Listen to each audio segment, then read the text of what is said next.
नमस्कार and welcome you all to Study IQ. मैं हूं प्रशांत धवन। नाउ आप सबको याद होगा कि कुछ ही दिन पहले मैंने ये वीडियो करी थी अपलोड, जहां पे मैंने आपको बताया था कि यूक्रेन के विदेश मंत्री बहुत ही जल्द भारत में आएंगे और भारत में आने से पहले इन्होंने इंडिया के लिए एक वीडियो भी करी थी रिलीज। बाय द वे, ये जो वीडियो मैंने अपलोड करी थी इसको 1.4 मिलियन लोगों ने देखा है, 14 लाख लोगों ने देखा है जब से मैं स्टडी आईक्यू में आया हूं। आपका प्यार, आपकी अप्रिसिएशन कई गुना बढ़ गई है, so thank you for that. So जैसे मैंने आपको इस वीडियो में बताया था कि यूक्रेन के विदेश मंत्री भारत में आएंगे, ये अब भारत में आ चुके हैं और भारत के विदेश मंत्री डॉक्टर एस जयशंकर ने इनका वेलकम किया है। मुझे पता नहीं कि इनकी मीटिंग, यूक्रेन के विदेश मंत्री की मीटिंग पीएम मोदी से भी होगी या नहीं होगी, क्योंकि मोदी जी अभी बिल गेट्स के साथ जरा बिजी हैं। बट जयशंकर साहब के साथ यूक्रेन के मिनिस्टर ने डीप एंगेजमेंट करी है। यहाँ पे आप देख पाएंगे इंडियन ऑफिशियल्स, यूक्रेनियन ऑफिशियल्स बात कर रहे हैं वेरियस टॉपिक्स के बारे में। और सबसे इंपॉर्टेंट बात यहाँ पर नोट करने वाली ये है कि इस मीटिंग के बाद ना यूक्रेन के विदेश मंत्री ने एक डायरेक्ट मैसेज भेजा भारत को। इन्होंने ये कहा कि देखो, भारत और रूस के जो रिलेशंस हैं ये एक पुरानी सोवियत लेगेसी पर बेस्ड है और ये लेगेसी अब भाप बन के उड़ रही है, इट इज इवेपोरेटिंग। और इन्होंने ये कहा है कि नई दिल्ली को, मतलब इंडिया को, फिर से सोचना चाहिए और अपना जो स्टैंड है ये कीव के साथ रखना चाहिए। मतलब कि यूक्रेन का समर्थन करना स्टार्ट कर दो। इंडिया रशिया रिलेशंस का फ्यूचर कुछ बचा नहीं है। फ्यूचर में तुमको वेस्ट के साथ ही खड़ा होना है, तो बाय डिफॉल्ट अपने रिलेशंस यूक्रेन के साथ इंप्रूव करो, रशिया तुम्हारे काम नहीं आएगा। तो ये जो बहुत इंपॉर्टेंट मैसेज है ना, इसको हमें कहीं ना कहीं इवैल्यूएट करना होगा कि क्या ये सच है कि भारत और रूस के रिलेशंस काफी हद तक सोवियत लेगेसी पर ही बेस्ड हैं और अब ये इवेपोरेट कर रहे हैं, भाप बन के उड़ रहे हैं। Is it true? वेल, सबसे पहले आपको समझना होगा कि रशियन फेडरेशन जो आज के समय कंट्री है, यहाँ पे आप देख पाओगे ये आज का वर्ल्ड मैप है, ये यहाँ पे है रशियन फेडरेशन, ये हमारा प्यारा भारत है। और यूएसएसआर जो 1991 से पहले एग्जिस्ट करता था, दोनों में फर्क क्या है ना? ये रशियन फेडरेशन, ये था यूएसएसआर। यूएसएसआर अपने आप में दुनिया की एक बड़ी महाशक्ति थी। रशियन फेडरेशन को क्या मैं एक महाशक्ति कह सकता हूं? देखिए, मिलिटरली बिल्कुल ये स्ट्रांग है, मगर इकोनॉमिकली रशिया की इकोनॉमी बहुत पीछे हो चुकी है। आई मीन, इकोनॉमी के हिसाब से अगर मैं बात करूं ना, इंडिया कई गुना ज्यादा पावरफुल है और ज्यादा इन्फ्लुएंस रखता है ग्लोबल इकोनॉमी पर compare to Russian Federation. USSR all together एक अलग ही बीस्ट था। यूएसएसआर की इकोनॉमी स्ट्रांग थी, साइंस एंड टेक्नोलॉजी में ये बहुत आगे थे, स्पेस की एक्सप्लोरेशन में यूएसएसआर एक अलग ही लेवल का चैंपियन था। सबसे पहले ह्यूमन बीइंग को अंतरिक्ष में यूएसएसआर ने भेजा था। वेराज आज के समय रशियन फेडरेशन ना मून पर एक लैंडर भी नहीं उतार पाया। रिसेंटली आपने देखा होगा लूना 25 किस तरीके से क्रैश कर गया, वेराज चंद्रयान 3 ने एक सक्सेसफुल लैंडिंग करी थी। तो यूएसएसआर और रशियन फेडरेशन में जमीन आसमान का डिफरेंस है। यूएसएसआर अपने टाइम में आप कह सकते हैं दुनिया का एक लॉयन था, जियो पॉलिटिक्स में आप कह सकते हैं it was a lion country. और यूएसएसआर ने देखो भारत के लिए बहुत कुछ किया था। फॉर एग्जाम्पल, कश्मीर के केस में काफी बार यूएसएसआर ने, जो उस वक्त यूएन सिक्योरिटी काउंसिल का भी मेंबर हुआ करता था, उसने वीटो पावर का यूज किया था भारत के लिए, स्पेशली ड्यूरिंग 1951। आज के समय व्लादिमीर पुतिन जो प्रेसिडेंट है रशियन फेडरेशन के, एक बार को वो खुल के कह देते हैं कि ताइवान चाइना का पार्ट है, मगर पीओके को लेकर ऐसी स्टेटमेंट वो नहीं देते। फिर उसके अलावा आप अगर देखो तो भारत के आज के समय जो मेजर सेक्टर्स हैं, स्टील के, डिफेंस के, रेलवेज के, जो मॉडर्न इंडिया को हमने बिल्ड किया है, उसमें सोवियत यूनियन की एक्सपर्टीज, उनकी एडवाइस, काफी जगह तो लिटरली उनके एक्सपर्ट्स यूएसएसआर से इंडिया में आकर हमको गाइड करते थे कि आपको यहाँ पे फैक्ट्री बनानी है, ये आपकी प्लानिंग होनी चाहिए।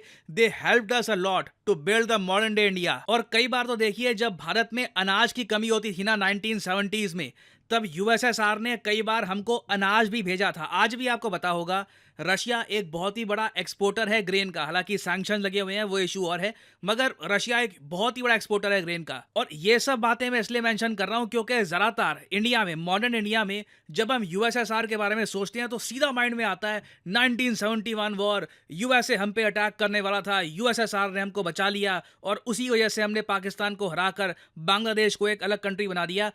बिल्कुल ये हुआ था, मगर यहां पे मैं आपको ये बता रहा हूं कि यूएसएसआर ने इससे कई गुना ज्यादा भारत के लिए किया था। अगर आप मुझसे ओवरऑल पूछे इंडिया की कंप्लीट हिस्ट्री में सबसे इंपॉर्टेंट पार्टनर कौन था, तो मैं यूएसएसआर कहूंगा। मगर मॉडर्न कंटेक्स्ट में 2024 में यूएसएसआर एग्जिस्ट नहीं करता। कड़वी सच्चाई यह है कि 1991 1992 में यूएसएसआर टूट के बिखर गया था और उसके बाद जो रशियन फेडरेशन उभर के आया है, उनकी फॉरेन पॉलिसी काफ़ी डिफरेंट है, उनकी प्रायोरिटीज़, ग्लोबल एम्बिशंस काफ़ी डिफरेंट है। इंडिया उनके लिए इंपॉर्टेंट है, आज भी इंडिया रशिया के लिए एक ऑयल का बायर है, डिफेंस इक्विपमेंट का बायर है, मगर रशिया आज के समय कई गुना ज़्यादा अलाइंड है चाइना के साथ रादर देन इंडिया। और यह कड़वी सच्चाई देखिए, यूक्रेन के विदेश मंत्री ने बार बार भारत को याद दिलाई है इंडिया में ही खड़े होकर। यहाँ पे आप देख पाएंगे आर्टिकल, बहुत इंपॉर्टेंट आर्टिकल है, यहाँ पे लिखा है Ukraine turns India's attention to deepening Russia China ties. Ukraine कह रहा है इंडिया को कि आप कृपया करके रशिया और चाइना के जो गहरे होते हुए रिलेशंस हैं इनको देखिए, आपको पर्टिकुलर अटेंशन देनी चाहिए, उसी के हिसाब से अपनी विदेश नीति में जो आपको बदलाव लाने हैं वो आप लाइए ना। बिल्कुल देखिए, चाइना की जो पॉलिसी है, अग्रेसिव फॉरेन पॉलिसी, ना सिर्फ इंडिया के अगेंस्ट, फिलीपींस के अगेंस्ट, वियतनाम, जापान, इन सब कंट्रीज के अगेंस्ट, इवन ताइवान के अगेंस्ट, ये एक बहुत ही बड़ा कंसर्न है। और उससे बड़ा कंसर्न मैं कहूंगा ये है कि रशिया इसको लेकर बिल्कुल चुप है। जब गलवान वैली इंसिडेंट भी हुआ था ना, तब रशिया ने एडमैक्स यही कहा था कि हम चाहते हैं दोनों साइड शांत हो जाए, सिचुएशन थोड़ी काम हो जाए, जबकि USA, United states of America, clearly India के साथ खड़ा हुआ था और इंडिया को सपोर्ट किया था गलवान वैली इंसिडेंट के दौरान। तो बिल्कुल मुझे लगता नहीं है कि हमें यूक्रेन की आवश्यकता है इस रियलिटी को एक्सेप्ट करने में, but at the same time question यहाँ पर यह आता है कि क्या चाइना एक इतना बड़ा फैक्टर है कि इसकी वजह से इंडिया रशिया के हिस्टोरिक रिलेशंस जो यूएसएसआर के टाइम से चल रहे हैं, क्योंकि हमें ये बात भी एक्सेप्ट करनी होगी, रशियन फेडरेशन चाहे जैसा भी है, ये सक्सेसर है यूएसएसआर का।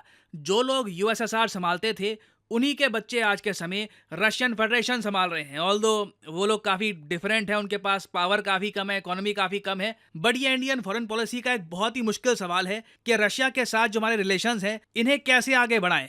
तो यूक्रेन के विदेश मंत्री जो भी यहाँ पर कह रहे हैं, मैं कंप्लीटली ये नहीं कह सकता कि ये गलत है। हालांकि मुझे एक बात यहाँ पर ऐड करनी पड़ेगी, एक मेजर चेंज इस पूरी इक्वेशन में आ सकता है ब्रिक्स करेंसी के बनने से। मैं आपको बता नहीं सकता कि ब्रिक्स करेंसी का जो प्रपोजल है, जो R5 करेंसी, जो जिसका प्रपोजल आज के समय काफ़ी हद तक चर्चा में है, रशिया इसको प्रमोट कर रहा है, चाइना प्रमोट कर रहा है, कि इंटरनली जो ट्रेड है ना, जिस तरीके से यूरोपियन यूनियन में होता है यूरो से, हम लोग करेंगे ब्रिक्स करेंसी में। अगर ये करेंसी सक्सेसफुल हो गई, this will be the biggest game changer. क्योंकि देखो, मैं ब्राज़ील, साउथ अफ्रीका की रिस्पेक्ट करता हूँ एज ए कंट्री, मगर इकोनॉमिक सेंस में इस पर्टिकुलर केस में वो ज़्यादा इंपॉर्टेंट है नहीं। BRICS currency trade relations revolutionise कर सकते हैं इंडिया, चाइना, रशिया के बीच में, और इससे ट्रूली डॉलर को एक बड़ा चैलेंज मिल सकता है। क्वेश्चन यही है कि इंडिया जो आज के समय इस प्रपोजल को स्टडी कर रहा है कि ब्रिक्स करेंसी को हम अपनाएंगे या नहीं अपनाएंगे, क्या हम ब्रिक्स करेंसी को लेकर कंफर्टेबल होंगे, क्योंकि कहीं ना कहीं ब्रिक्स करेंसी में डोमिनेशन चाइना की करेंसी युआन की होगी, या चाइना कहीं ना कहीं से वहां पे डोमिनेटिंग अपना स्टांस रखेगा। और बहुत ही जल्द पाकिस्तान भी ब्रिक्स का पार्ट बनने वाला है, तो इन द फ्यूचर जब ये करेंसी बनेगी तो पाकिस्तान भी इसको यूज कर पाएगा। तो ये एक मैसिव गेम चेंजर होने वाला है इन द नियर फ्यूचर। इसे हमें देखना होगा कि ये प्रपोजल कहाँ जाता है।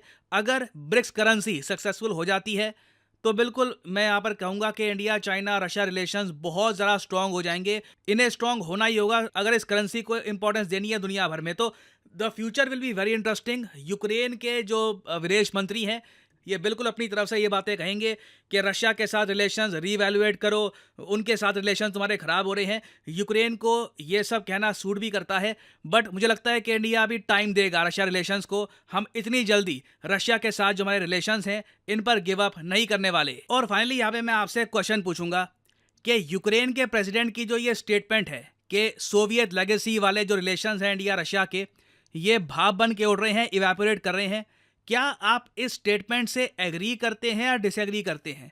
इमोशनल होकर जवाब मत दीजिएगा, आराम से ठंडे दिमाग से सोचिएगा, इवैल्यूएट करिएगा, उसके बाद लिखिएगा। और सिंस लाखों लोग देखेंगे वीडियो, हजारों लोग कमेंट करेंगे, हमें काफ़ी अच्छा आइडिया मिलेगा कि आप कह लीजिए साइजेबल पूल ऑफ पीपल यहाँ पे क्या सोचता है इस इशू के बारे में। तो लिखिएगा इसके बारे में कमेंट सेक्शन में। I would like to know your opinion. और फाइनली यहाँ पर मैं ये भी ऐड कर दूं कि स्टडी IQ के जो कोर्सेज के प्राइसेस हैं ये अगले फाइनेंशियल ईयर से, मतलब कि 1 अप्रैल 2024 से बढ़ने वाले हैं। तो अगर आप अभी कम प्राइसेस में परचेज करना चाहते हैं ये कोर्स, तो now is a good time. Comment section में जाइए, यहाँ पे आपको ये लिंक मिल जाएगा, यहाँ पे आप परचेज कर सकते हैं स्टडी IQ का P2I यूपीएससी कोर्स, प्रीलिम से लेकर इंटरव्यू तक ये कोर्स आपका साथ देगा। सिंपली यहाँ पे आपको क्लिक करना है बाय नाउ पर, और यहाँ पे आप कोड यूज कर सकते हैं PD10 और सीधा प्राइसेस गिरना स्टार्ट हो जाएंगे। 6,000 रुपए का डायरेक्ट डिस्काउंट आपको मिलता है, the maximum discount you will get from PD10। So use the code PD10 and save money. By the way, ये प्राइसेस 1 अप्रैल से बढ़ने वाले हैं, तो 30 महीने की वैलिडिटी का जो ये कोर्स है ये आप कर सकते हैं purchase at the right time. और इसी नोट के साथ ये है वीडियो का अंत। Thank you for listening and as I always say, may the gods watch over you.